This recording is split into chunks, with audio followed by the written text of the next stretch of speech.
कभी सोचा भी नहीं था। वो तो ये सोच रहे हैं कि मेरी मेहनत होगी, मैं अपने समाज के लोगों को ताकत दूंगा और ये समाज मेरे साथ में आएगा, और ये समाज जब साथ में आएगा सबके साथ मिलकर वो दिल्ली की कुर्सी पर बैठा। ये मानव साहब की सोच नहीं हुई, सोच नहीं पूरी होगा।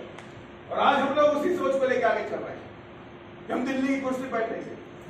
और मैं आपसे कहना भी चाहता हूं, जो लोग माननीय श्री कांशीराम साहब के सामने काम कर रहे थे उस वक्त, या मैं कहूं मेरे पुरखों ने, मेरे माँ बाप बाबाओं ने, दादाओं ने अगर उस काम को पूरा कर लिया होता तो आज उस काम को राम जी गौतम नहीं कर रहे होते, या रितिन सिंह नहीं कर रहे होते, डोंगरे जी नहीं कर रहे होते, इंगले जी नहीं कर रहे होते, झाला जी नहीं कर रहे होते, कावड़े जी नहीं कर रहे होते, क्योंकि हम तो गद्दी पे बैठ चुके। लेकिन हम गद्दी पे बैठे कहीं ना कहीं से हमारे दादा बाबा पिताजी पुरखों ने कहीं ना कहीं से कमजोरी रही, तो आज हमें वो लड़ाई लड़नी पड़ रही।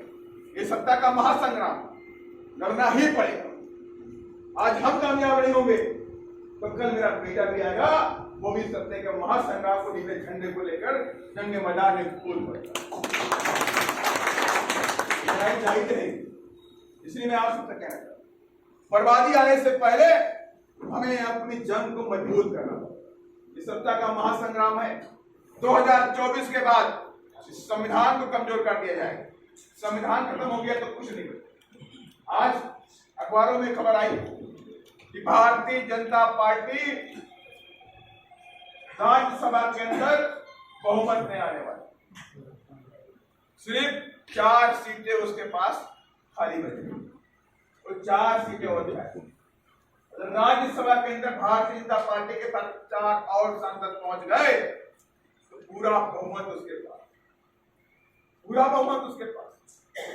बिना संविधान बचेगा, जो संवैधानिक ताकत बचेगी। नौकरियां पहले ही खत्म कर दी उसने।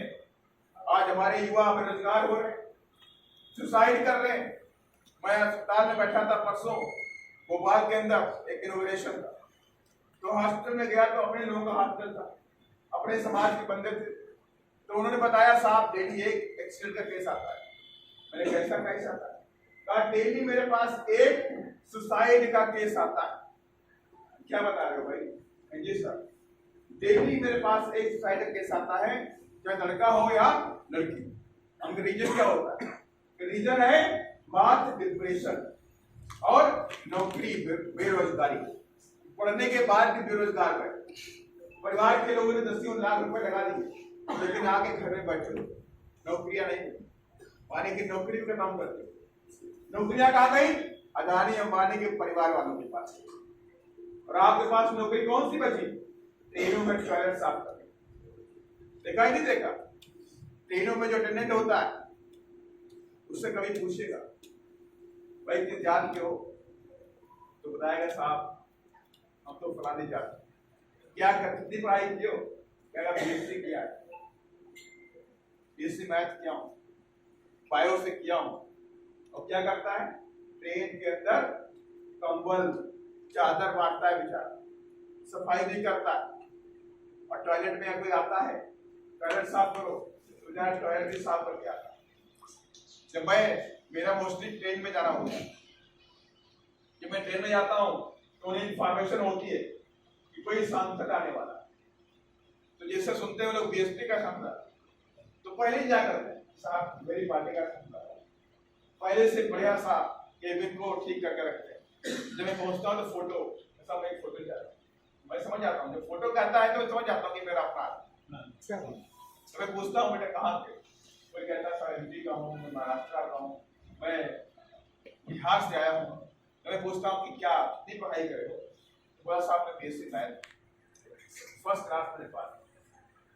आपको मैं आप सवाल पूछा कितनी सैलरी पाते हो? साहब 8,000 रुपए मिलते हैं, 14,000 में साइन कराते हैं, 8,000 रुपए। ये हालात है जो बीएससी मैथ का क्वालिफाइड लड़का जो फर्स्ट क्लास करता है, जिसे कुर्सी पे बैठना चाहिए था अधिकारी बन के बाबू बन करके, वो टॉयलेट साफ करने जा रहा है। और आपकी नौकरियां कहाँ गई? आपकी जो नौकरियां थी वो अदानी अंबानी और मरवाड़ियों की जेब में गई। उनके जेब में चली गई, उनके बच्चे बैठे, प्राइवेट सेक्टर में वही लोग बैठे हुए। आप किसी कंपनी में जाइए और सर्वे करा लीजिए, अंबानी कह जाओ, अदानी कह जाओ, किसी कंपनी में जाओ, टाटा में जाओ, गोदरेज में जाओ, बिरला में जाओ, एक सर्वे कराइए आप सर्वे में पाएंगे 1% भी एम्प्लॉय जो है SC/ST का नहीं, 1% भी। आप MBA कर रहे हैं, किस भी कर रहे हैं, आपको नौकरी नहीं।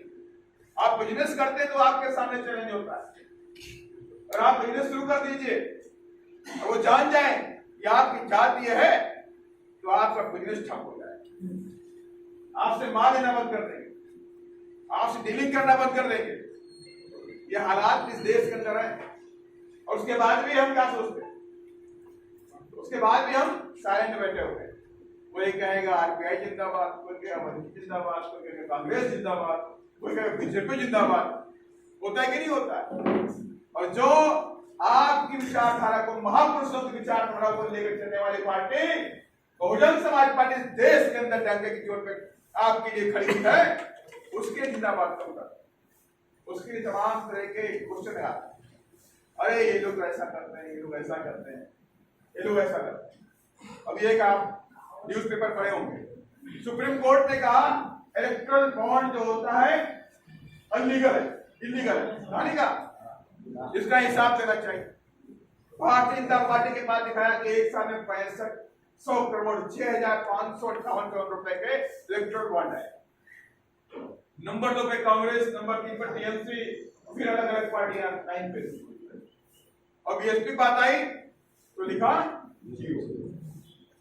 सारी पार्टियों के पास नोटिस पहुंच गई, इलेक्ट्रल बॉन्ड का हिसाब दीजिए, लेकिन BSP के पास नहीं है। BSP ने कहा कि बहुजन समाज पार्टी अपने कार्यकर्ताओं के खून पसीने में चलने वाली पार्टी देश के अंदर है। हम किसी के हलाल के पैसे नहीं चलते हैं, और जिस दिन हम सत्ता में आएंगे इन्हीं गरीब और वंचितों के लिए काम करेंगे, किसी ठंडा से काम। यही हमारी सोच, हमारा कहना भी यही है, पार्टी की विचारधारा भी वही है। इस देश के अंदर सामाजिक परिवर्तन, आर्थिक मुक्ति का आंदोलन चला करके रहेंगे, आज नहीं तो कल ये वो करके रहेगा, कोई रोक नहीं सकता। इसलिए मैं आप सभी से कहना चाहता हूं, लोकसभा का चुनाव है, मैं जानता हूं बड़ा टास्क है, टफ टास्क भी है, लेकिन अम्बेडकर वादी की इससे कम नहीं होगी। ये पुणे की वो धरती है, ऐतिहासिक धरती, जहां 500 महान रेजिमेंट के सिपाहियों ने 28,000 पेशवाओं को कत्लेआम है। फैसला करने घुस के मार गया, पानी भी नहीं मांग पा रहा, तो हमें पूरा विश्वास, मैं उसी धरती पे आज खड़ा हूं, आज मैं उसी धरती पे खड़ा हूं जहां महात्मा फुले ने एक क्रांति शुरू करी। मैं उसी धरती पे आज खड़ा हूं जहां पर माननीय श्री कांशीराम साहब ने आज बहुजन समाज पार्टी का आगाज इसी पुणे के आज मैं लाइफ स्पीकर ज्यादा बोल रहा हूँ सर। बोलिए सर, बोलिए सर। लेकिन मुझे आपसा विश्वास अच्छी लगी, आप लोगों की ये बात अच्छी तब लगेगी जब आप इस बार 2024 के अंदर माननीय श्री कांशीराम साहब के सपनों को पूरा करें, बाबा साहब के सपनों को पूरा करें, बहन जी के सपनों को पूरा करें, महात्मा फुले के सपनों को पूरा करेंगे, तब जाकर के बात दिखाई पड़ेगी। मैं उधर फुले वाला गया, देखा वहां पर छोटा लालच भी लगे लगे हुए, तो सोचा है बहुजनों की धरती, बहुजनों की धरती है, बहुजनों का तीर्थ है,